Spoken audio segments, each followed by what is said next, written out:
Bien, queridos hermanos, vamos a abrir nuestras Biblias para nuestro estudio en esta noche. Y igual no es un sermón, es un estudio.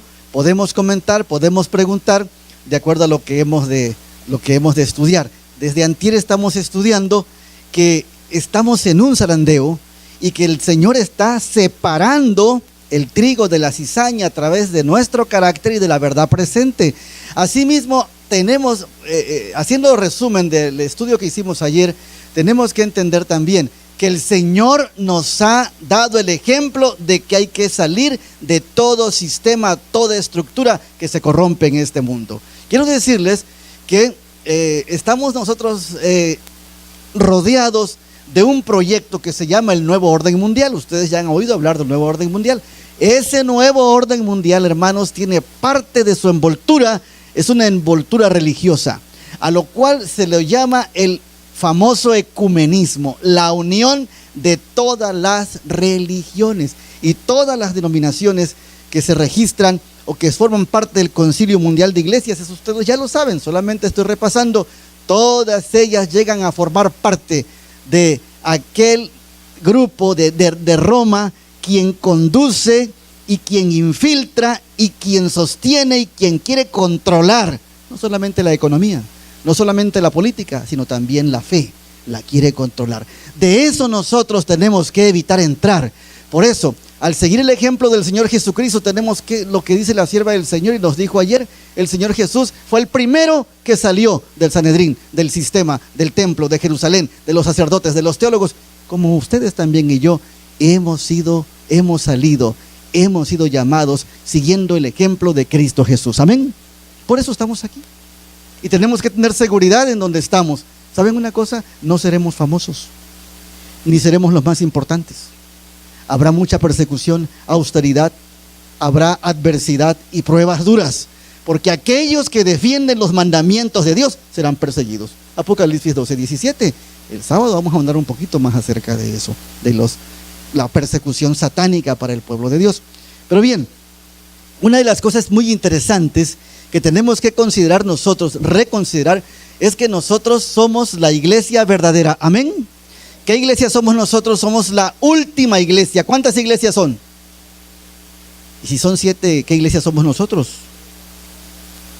Pero si allá hay una iglesia y aquí hay otra, ¿cuál es? ¿Es la octava iglesia o cómo está la situación? ¿Son 7 o son 8?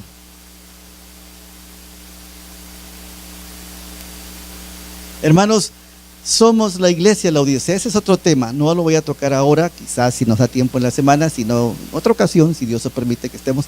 Miren, no hay 8 iglesias, son solamente 7 iglesias. Entonces, ¿qué está pasando? Pues el Señor está purificando a su iglesia. Lo estamos estudiando desde antier. Está purificando a su iglesia porque algunos cayeron en la indiferencia, en la frialdad, en el paganismo, y por esa razón el Señor está sacudiendo y llamando a aquellos que le quieren ser fieles. Amén. Aquellos que le quieren ser fieles. Bien, son 7 iglesias. Dentro de las 7 iglesias, hermanos, encontramos mensajes poderosos para cada época, pero todos esos mensajes y llamados que Dios les da a la iglesia, todas las recomendaciones y las exhortaciones recaen en la 7ª iglesia, en esta iglesia. Y entonces es interesante reconocer la problemática de cada época y cómo también entender que se aplica a nuestra época, de tal manera que tenemos que nosotros ser sabios, ser humildes y aprender a depender de Dios ahora más que nunca. Amén. Vamos a abrir nuestras Biblias en el libro de Apocalipsis, el capítulo número 2.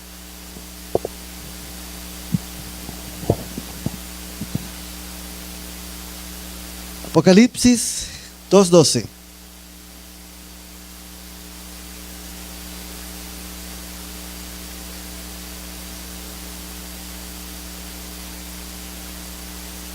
Escribe al ángel de la iglesia. ¿En dónde dice allí?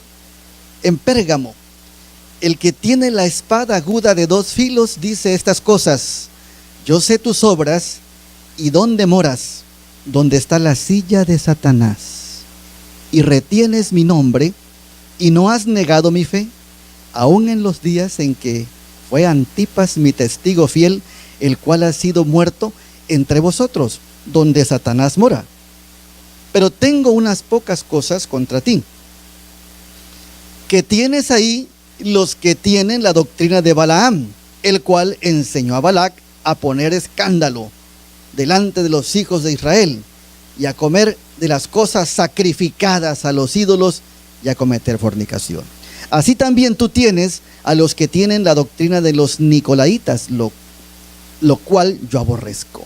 Arrepiéntete, porque de otra manera vendré a ti presto y pelearé contra ellos con la espada de mi boca. El que tiene oído, oiga lo que el Espíritu dice a las iglesias, a la iglesia. Al que venciere, daré a comer del maná escondido y le daré una piedrecita blanca y en la piedrecita un nombre nuevo escrito, el cual ninguno conoce sino aquel que lo recibe. Amén. Este es el mensaje que el Señor envía a esta iglesia. Y vamos a estudiar acerca de ella, puesto que hay cosas interesantes que se pueden aplicar a nuestro tiempo también, para que podamos tener cuidado de las cosas que suceden. Pérgamo.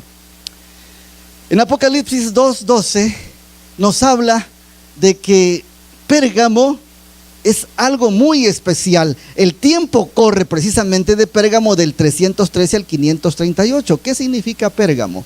Pérgamo tiene dos significados. Significa casada.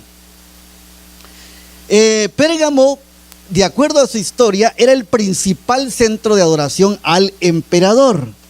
También allí en Pérgamo había un inmenso altar a Zeus y un templo de Esculapio. Ya hablamos de Esculapio ayer. ¿Qué pasaba en el templo de Esculapio? Allí se hacían sanamientos en masa. ¿Han visto ustedes las grandes congregaciones y estadios donde sanan a la gente? Esculapio todavía es promovido en este tiempo moderno, y precisamente el dios Esculapio era así, dos alas y serpientes. ¿Alguien se acuerda de dónde ve este logotipo? Es de los médicos, es el de la medicina, precisamente.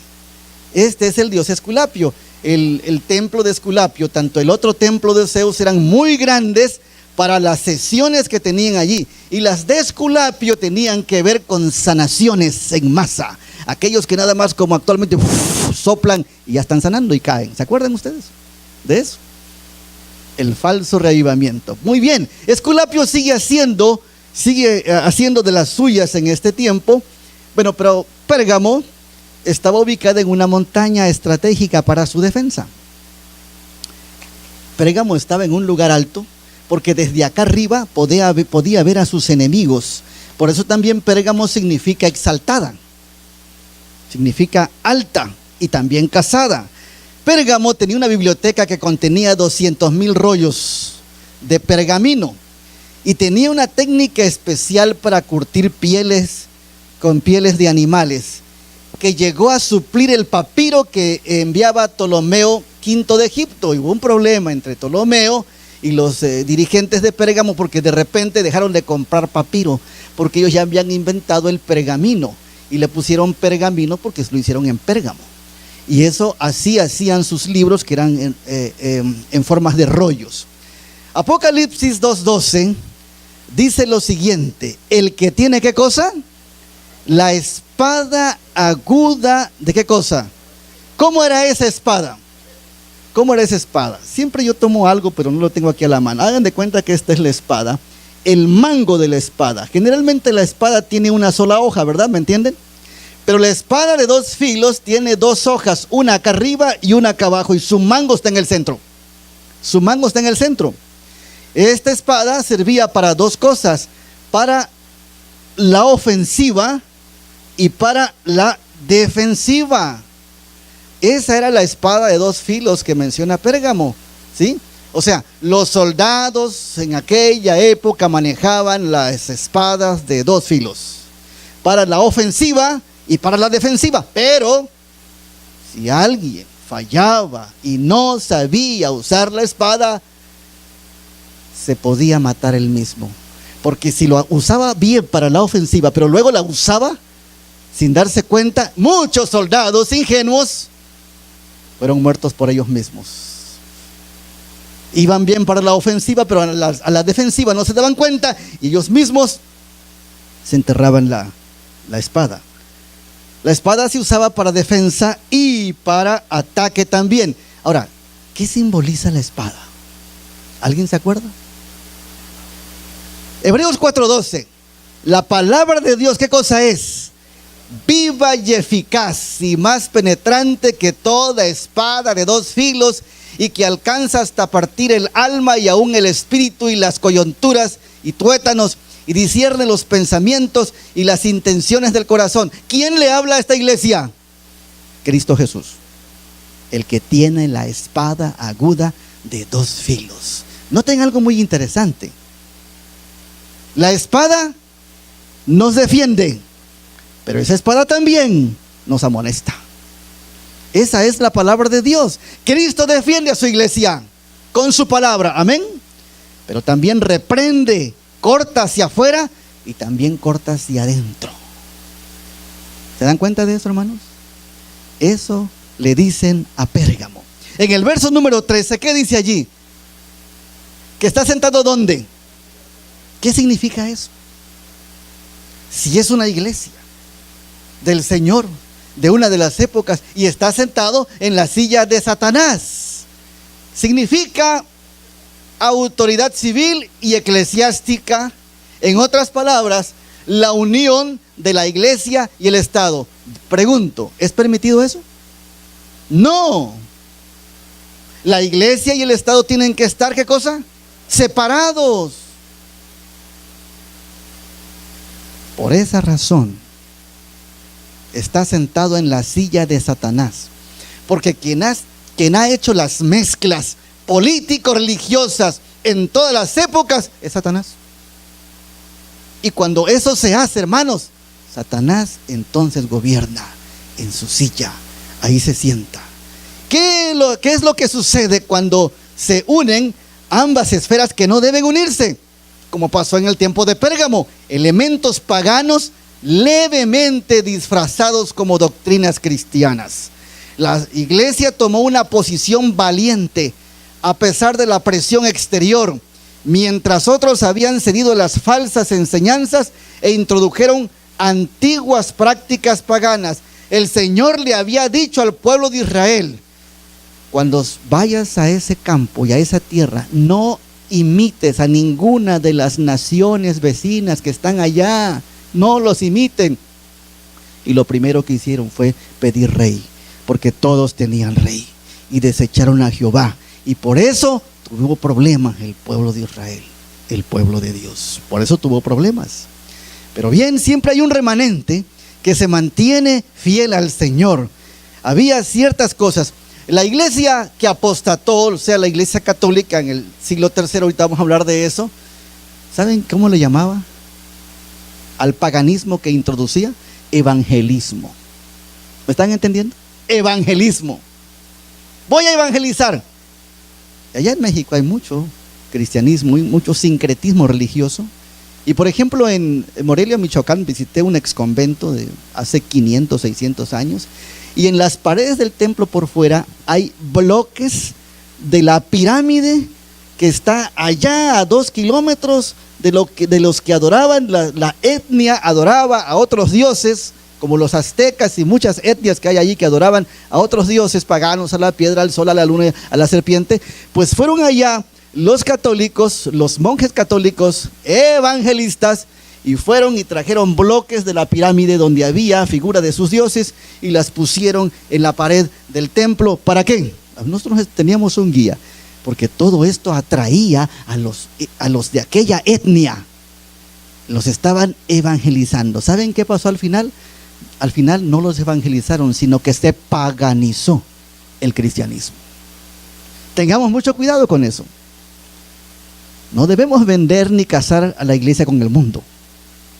Tenemos que predicarles la verdad y no rebajar el mensaje. Tenemos que darle el nivel.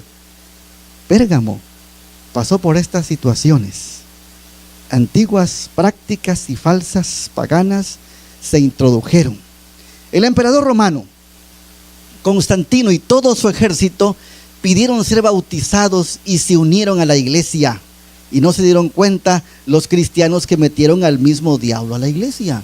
Imagínense ustedes al gobernador aquí de Texas, que de repente llega a la congregación, a nuestra congregación aquí, se sienta con todo su gabinete y los políticos, y está predicando el pastor, hace un llamado al pastor, y el gobernador con todos su gabinete aceptan el mensaje y piden bautizarse ese día. ¿Cómo se sentirían ustedes?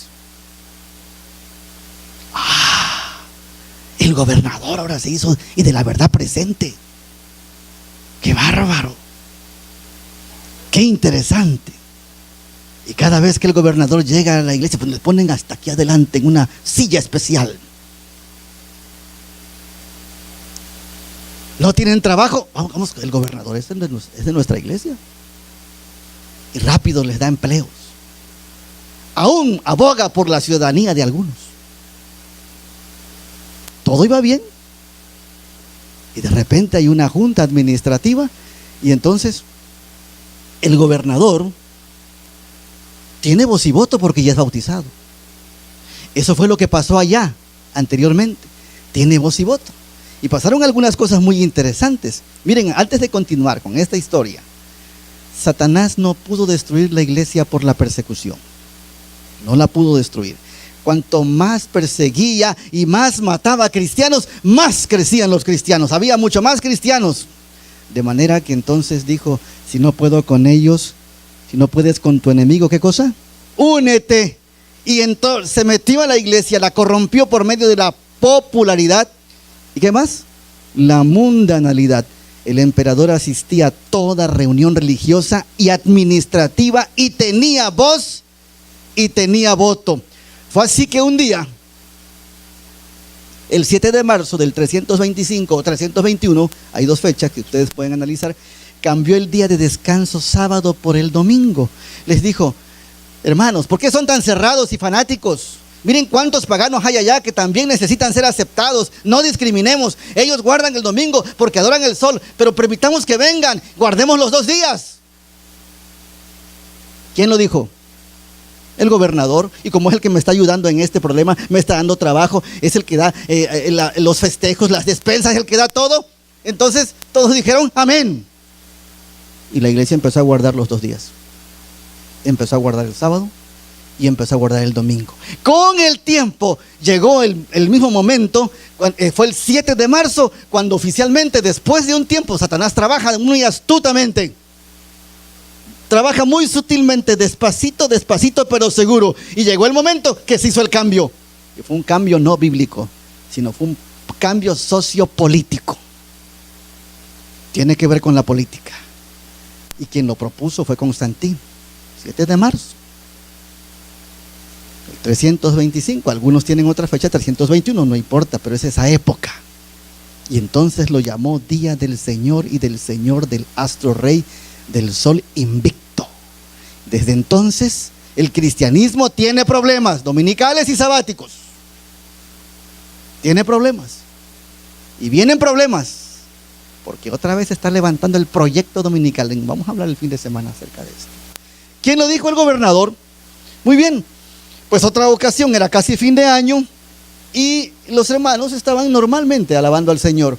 Y entonces ellos dijeron: ¿qué van a hacer este fin de año? ¿Dónde van a celebrar? ¿Dónde van a celebrar ustedes la Navidad? Pues nosotros no vamos a celebrar ninguna Navidad. ¿Pero cómo?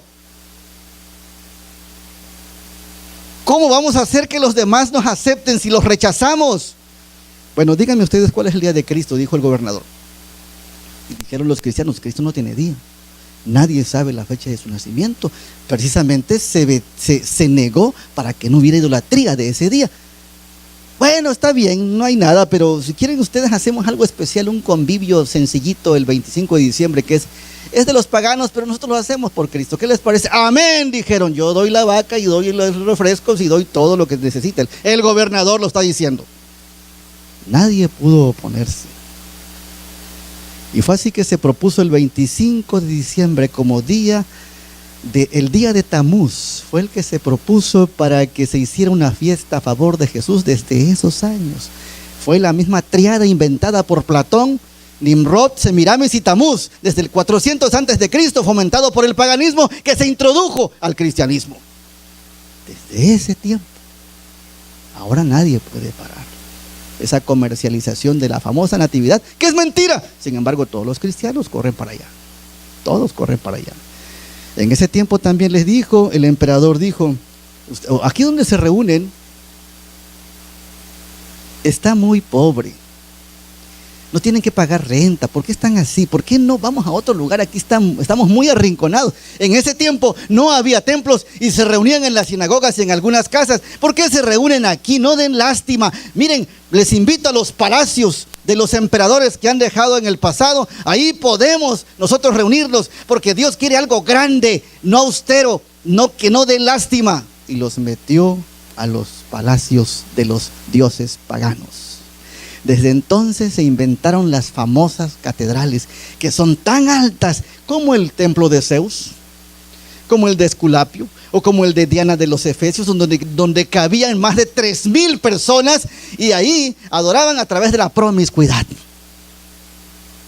Usted entra a una catedral católica, se hizo una prueba en la Ciudad de México con un grupo de niños. ¿Ustedes saben cuánto silencio hay allá adentro? Los que han estado por ahí. Hay mucha reverencia, más que en los templos evangélicos y adventistas. ¿Saben una cosa? Entraron los niños. Los niños, aquí les decimos que se sienten, que guarden silencio. Allá no. Solitos ellos guardaron silencio, fueron hasta adelante, se sentaron, estuvieron quietecitos.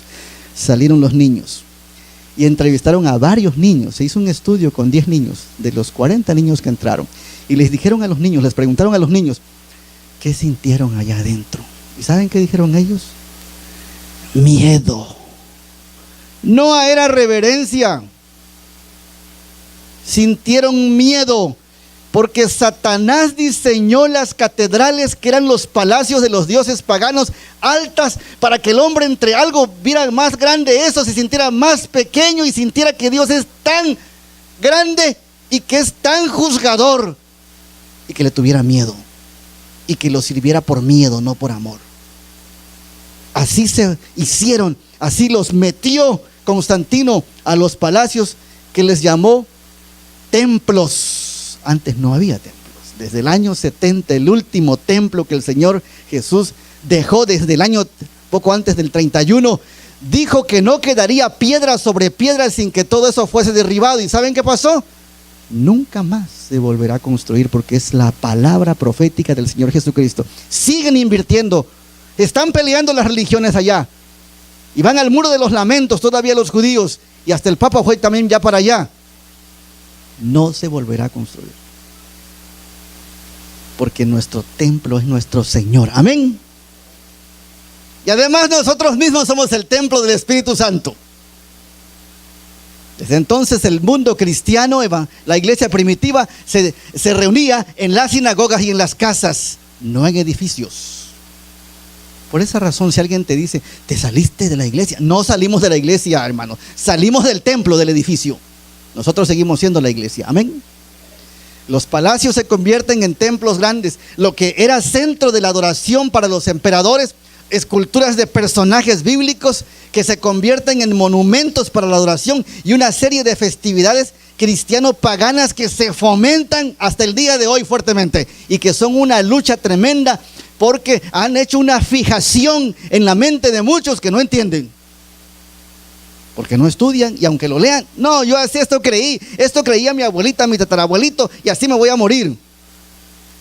La ignorancia y la necedad y el cierre de la mente hace que muchos no comprendan este mensaje. La sierva de Dios dice en Conflicto de los Siglos, página 645, merced a los dos errores capitales, el de la inmortalidad del alma y el de la santidad del domingo, Satanás prenderá a los hombres en sus redes, mientras aquel forma la base del espiritismo, en el cual ya está, crea un lazo de simpatía con Roma, el falso día papal, dice la sierva de Dios. Dos cosas: la inmortalidad del alma y la santidad del domingo, merced a los dos errores capitales fuertemente promovidos desde Pérgamo, y una serie de festividades paganas con el hecho de evangelizarlo, y al final de cuentas la iglesia se corrompió,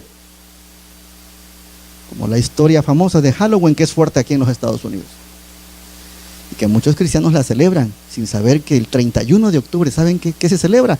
Es el cumpleaños de Satanás. Y lo celebran con dulces, con disfraces, a través de juego y con los niños. En México, como muchos países, otra de las fiestas paganas que se introdujeron fue la fiesta de ¿qué cosa? Día de los Muertos.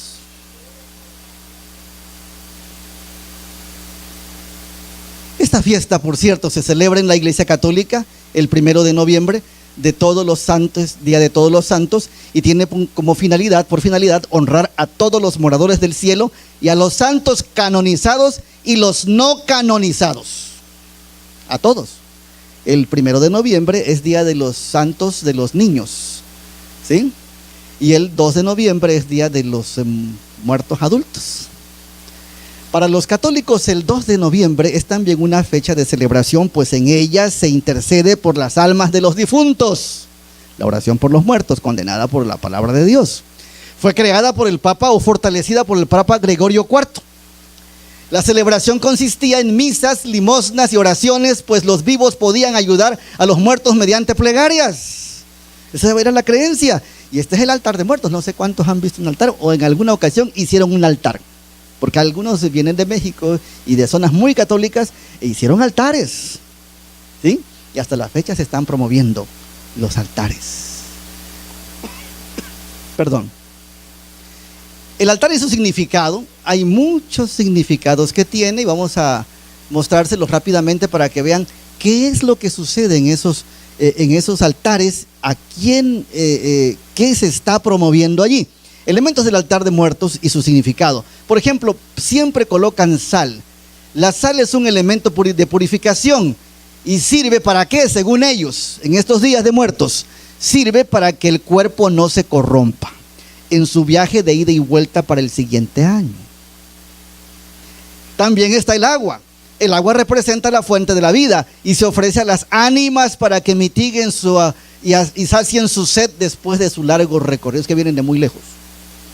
Y para que no les dé mucha sed, les dan su botellita de agua. Las velas y las veladoras tienen que ver con la fe y la esperanza. Sirve como guía con su flama titilante para que las ánimas puedan ver mejor su camino, llegar a sus antiguos lugares y alumbrar el regreso a su morada. También representan con sus llamas la ascensión del espíritu. El cirio representa el alma sola. Las velas son lámparas, fe y esperanza para ellos. El copal y el incienso se dice que se utiliza para limpiar el lugar de los malos espíritus y así el alma puede entrar a su casa sin ningún peligro. También que el humo de este simboliza el paso de la vida a la muerte. Eso significa el copal. Las flores. ¿Han visto las flores amarillas? El cempasúchil, o le llaman la flor de muerto también. Hay otras flores también, son la bienvenida para el alma. La flor blanca representa el cielo, la amarilla la tierra y la morada el luto, y el rojo, que también se llama gallito o cresta de gallo, significa específicamente la expresión de la sangre de Cristo y la resurrección, así como la vida humana y la animal. Eso representa las flores. Y todo ese tiempo hay un gran negocio de flores. Allá en México hay un lugar que se llama Mixqui, no sé si alguien conozca, en el Estado de México. Es un lugar especial a nivel mundial, famoso por la fiesta de los muertos. En esos días, hermanos, suceden cosas terribles y espantosas en Mixqui. Ya es una fiesta nacional y se cuida, y el gobierno la sustenta porque es una tradición de usos y costumbres, de paganismo, sincretismo, unido al cristianismo, pero que no es otra cosa que la adoración de los muertos. Y allí adoran a la Santa Muerte. Satanás se manifiesta de esa manera. La flor de cempasúchil por lo general recuerda el alma del difunto, ya que es la tradición de la flor de muertos. Sus colores es amarillo anaranjado. Se dice que representa la fuerza de la luz del sol y de la vida.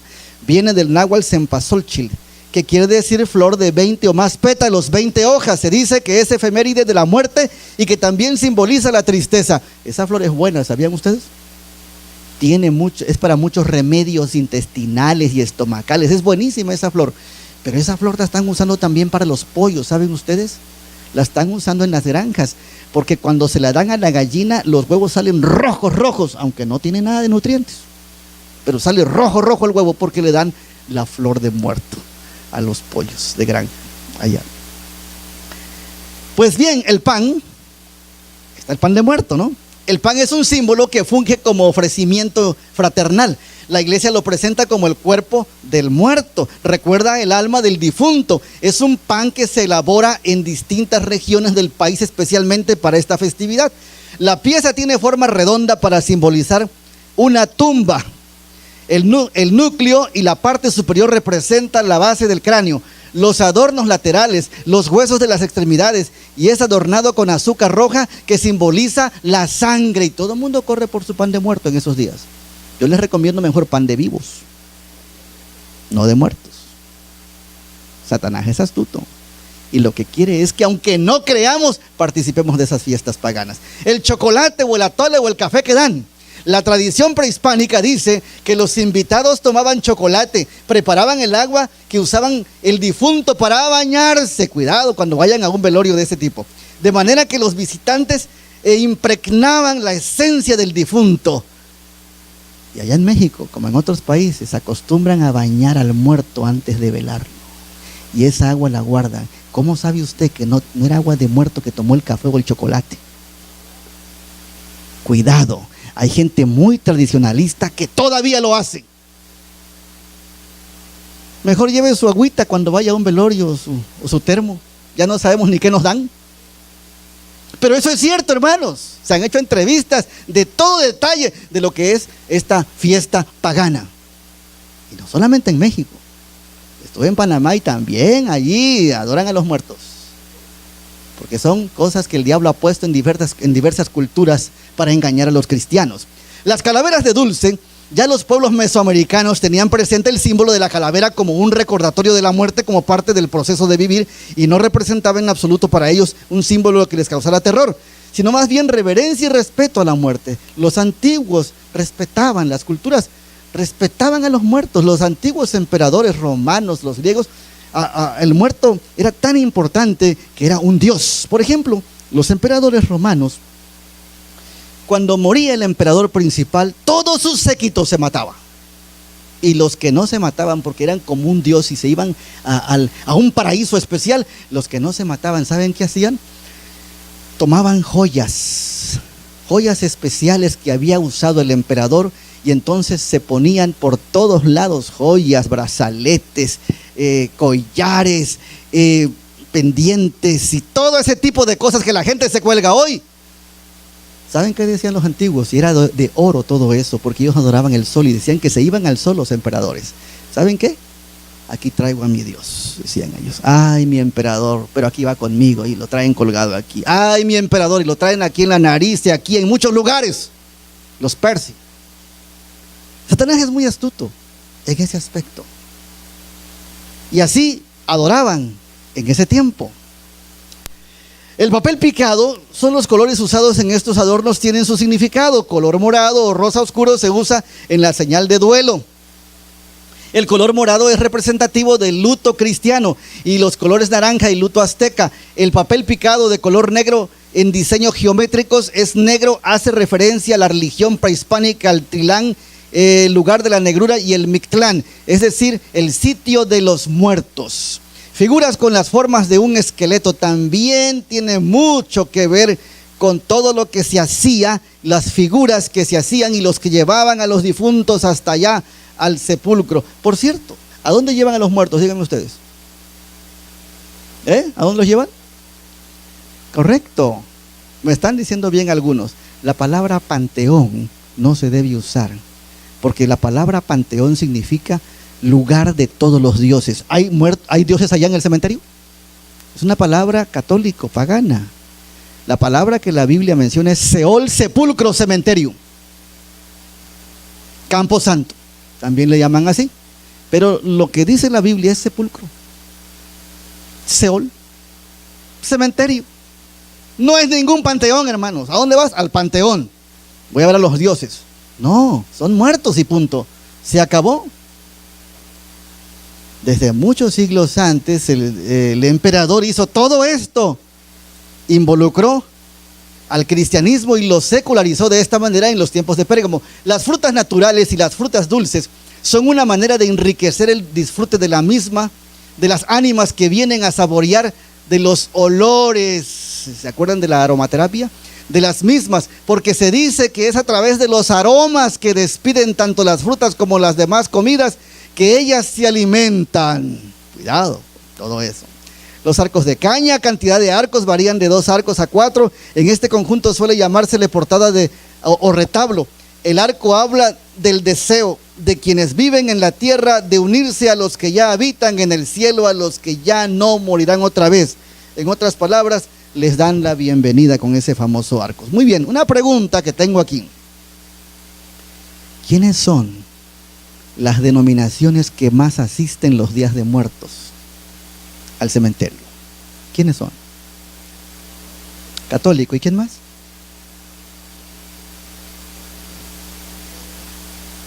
Los católicos son los que más asisten por las fiestas. Muchos evangélicos no siguen estas fiestas, pero qué lamentable y triste es que quienes más van después de los católicos son. Y ustedes se acuerdan de la operación Bálsamo que hacían en cualquier lugar allí, y era obligatorio, si no, no te doy los puntos en el Camporí. Y los que llegaban a las 3, 4 de la madrugada eran los conquistadores y los días mayores a limpiar todo para la fiesta pagana. Allá en México, en varios estados, se prohibió que el adventista llegara. ¿Saben por qué?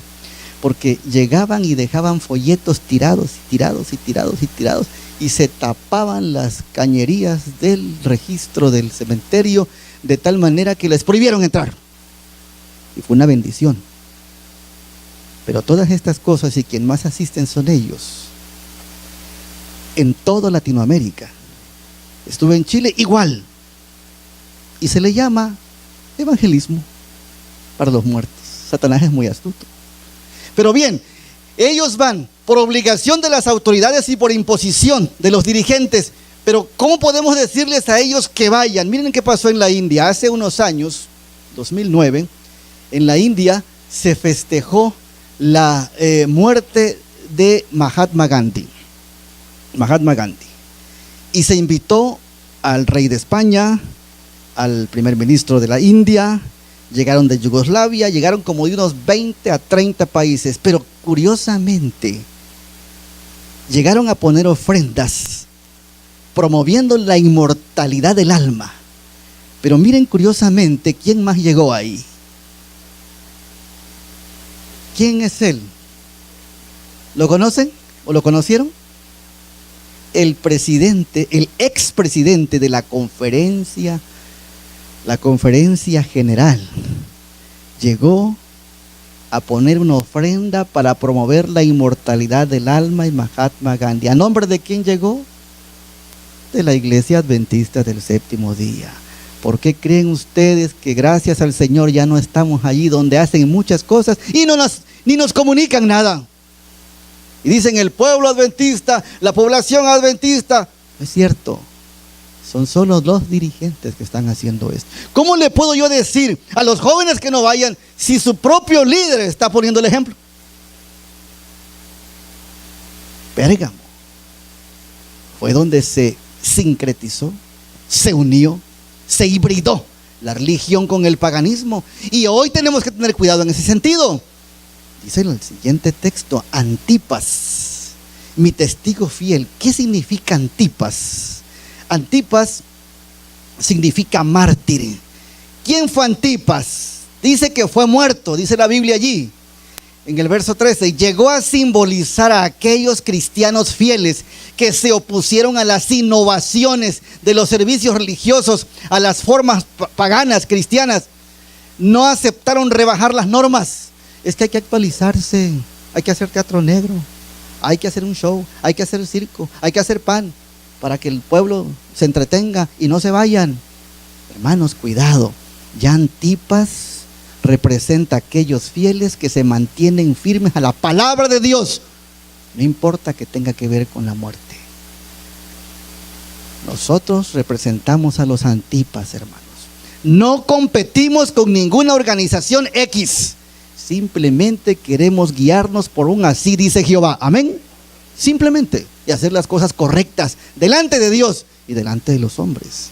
En el verso 14, pero tengo unas pocas cosas contra ti, que toleran a los que sostienen la doctrina de Balaam, que enseñó a Balac a ponerse escándalo, a comer cosas sacrificadas a los ídolos y a cometer fornicación. Ustedes saben quién fue Balaam, ¿verdad? Notable profeta del Antiguo Testamento. Voy a resumirlo. Aceptó el soborno por parte de Balac, rey moabita, para maldecir al pueblo de Israel y vencerlo en batalla. Dios intervino y en vez de maldición hubo bendición. Pero Balaam, poseído por el diablo, aceptó el soborno y aconsejó a Balac que invitara a los israelitas a una fiesta común pagana. Y él pensó que si los israelitas cometían graves pecados, Dios sí los iba a maldecir. Y así que fueron a la fiesta moabita, que era como una feria carnaval, donde había vino fermentado, mujeres, bailes, espectáculo, peleas a muerte, etcétera, donde se prostituyeron, perdieron la inocencia, pecaron grandes y pequeños. Dios tenía bendiciones para ese pueblo, pero cuando ellos se bajaron al nivel pagano, llegaron las maldiciones. ¿Y saben dónde sucedió eso, hermanos? En las fronteras, a orillas, antes de cruzar el Jordán. ¿En qué tiempo estamos? Antes de entrar a la tierra prometida. Vienen las pruebas más duras, hermanos. Vienen las pruebas más difíciles. Estamos aquí preocupados al principio. Ahorita quizá ya pasaron su duelo algunos, porque salimos de algo donde era un puro ambiente. Era muy social todo el asunto. Y era pura pachanga. Y nada de predicación, nada de misión, nada de santidad, nada de humildad, nada de reverencia. Solamente que la gente se llevara bien y ya. Pero ahora que estamos aquí, nosotros tenemos que reconocer que tenemos una gran responsabilidad delante de Dios y de los hombres, para que puedan entender que esta es la iglesia verdadera. Cristo debe morar en nuestros corazones y debemos dar testimonio de que somos la iglesia verdadera. Amén. Vienen las grandes cosas, hermanos, y tenemos que tener mucho cuidado. En Pérgamo había clubes sociales donde hacían banquetes populares. Templos paganos como los de Corinto eran altos, amplios, donde comían, bailaban inmoralmente. Los cristianos decían que los ídolos de la fiesta nada eran, y Cristo ya los había hecho libres. 1 Corintios 8:4. Pablo les dijo: los ídolos no tienen existencia personal, pero los demonios sí. Y al participar de la fiesta pagana, era participar de la fiesta ¿de qué cosa? Pero si nada más llevé tamalitos, unas pupusas nada más ahí para el muertito, nada más llevé dulces, los niños se están divirtiendo. El diablo juega de esa manera, y sin darnos cuenta nos está envolviendo. Es cierto, los ídolos nada son, pero los demonios sí. Es la fiesta de los demonios, hermanos. 1 Corintios 10, 19 y 20. Eso le preocupaba a Jesús en la iglesia de Pérgamo. Cristianos que se habían, ¿qué cosa? Pervertido. Acuérdense que Satanás tiene éxito con la mezcla. Mezcló el cristianismo con el paganismo y entonces destruyó el cristianismo. En el verso 15 también están las famosas doctrinas de los nicolaitas. ¿Quién era el nicolaita? Nico significa dominio, laos pueblo, dominio del pueblo, jerarquizado, cautivo. Cautivó la violación de la libertad de conciencia, liberales, la ley moral sin efecto. ¿Saben una cosa? No había orden. Estaba como el tiempo de los jueces. Cada quien hacía ¿qué cosa? No te preocupes, nada más da tu diezmo y vive como quieras. No te preocupes, nada más no faltes aquí y haz lo que quieras. La doctrina de los nicolaitas. Terrible. Como Pérgamo hoy, hay cristianos nominales, malos hábitos, películas indecentes, fiestas semicristianas, músicas excitantes, mal uso de la televisión, el internet, pasatiempos paganos, etcétera. Todo aquel acto o hábito que no esté respaldado por la palabra de Dios que no eleve el nombre de Cristo Jesús, no está correcto. Tenemos que tener mucho cuidado. Todo esto nubla la visión de la transparencia cristiana. Y esto detiene el poder del Espíritu Santo y se ofrece un mal testimonio. Miren lo que dijo el pastor Ted Wilson desde hace 5 años. Reavivamiento y reforma. Y ponen una lección, reavivamiento y reforma. Ponen un matinal del reavivamiento y la reforma. Ponen otro material de reavivamiento y reforma. Pregunto yo, ¿ya hubo reavivamiento y reforma? No, ¿por qué? No se puede, se nubla la transparencia cristiana y se detiene el poder del Espíritu Santo. No se puede servir a dos señores. O servimos a Cristo o servimos al mundo. No se puede servir a dos señores. Está claro eso. Y la gente va. Y yo sigo siendo cristiana, o semicristiana, o semipagana. Hermanos, hemos sido llamados por dar el último mensaje con claridad y transparencia al mundo. Cristo viene pronto. Y el mundo debe identificar a los verdaderos cristianos. Amén. En el verso 16 Dios hace el llamado. El Señor Jesús hace el llamado a la iglesia de Pérgamo. Arrepiéntete. Miren qué misericordioso es el Señor. Arrepiéntete. La misma espada que te defiende, te reprende. Y en el verso 17 dice que si oyeres y obedecieres y te arrepintieres, te daré, ¿qué cosa? El maná escondido. ¿Qué significa el maná? El pan que descendió del cielo. ¿A quién representa? Cristo Jesús. Todos los que vencieren, todos los fieles, los que quieran estar de parte de la justicia, de parte de la verdad, entonces tendrán el maná, que es Cristo Jesús, el que alimenta nuestras almas para que entonces seamos traspuestos al reino de los cielos. Amén. Pero también hay una piedrecita blanca. Al que venciere, le daré una piedrecita blanca.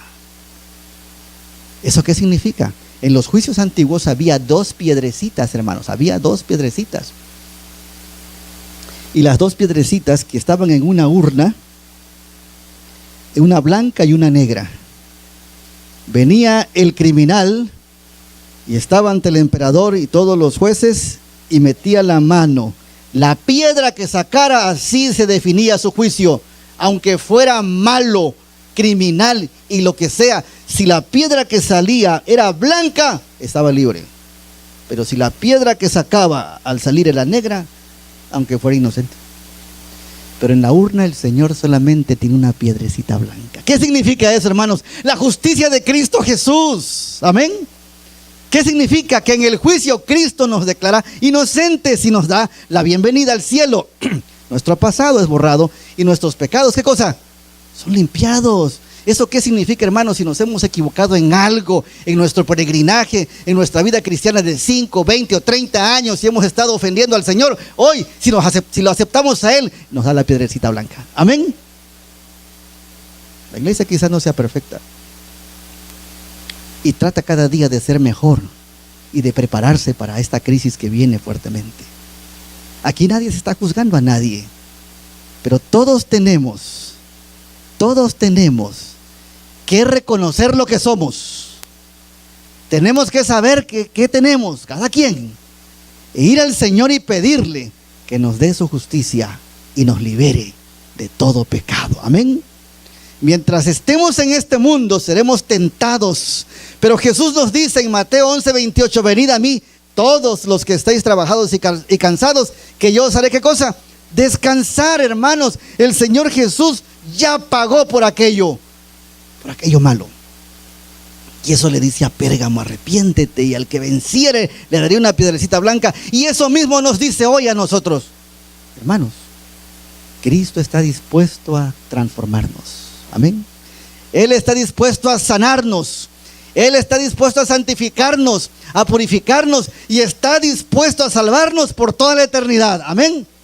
Esta noche, ¿cuántos quisieran ir nuevamente a Cristo Jesús? Amén. Vamos a colocarnos de pies. Mientras estemos en este mundo tendremos aflicción, pero confiemos porque Cristo ha vencido. He aquí, nos dice Él, yo estoy con vosotros, ¿cuánto tiempo? Todos los días, hasta el fin del mundo.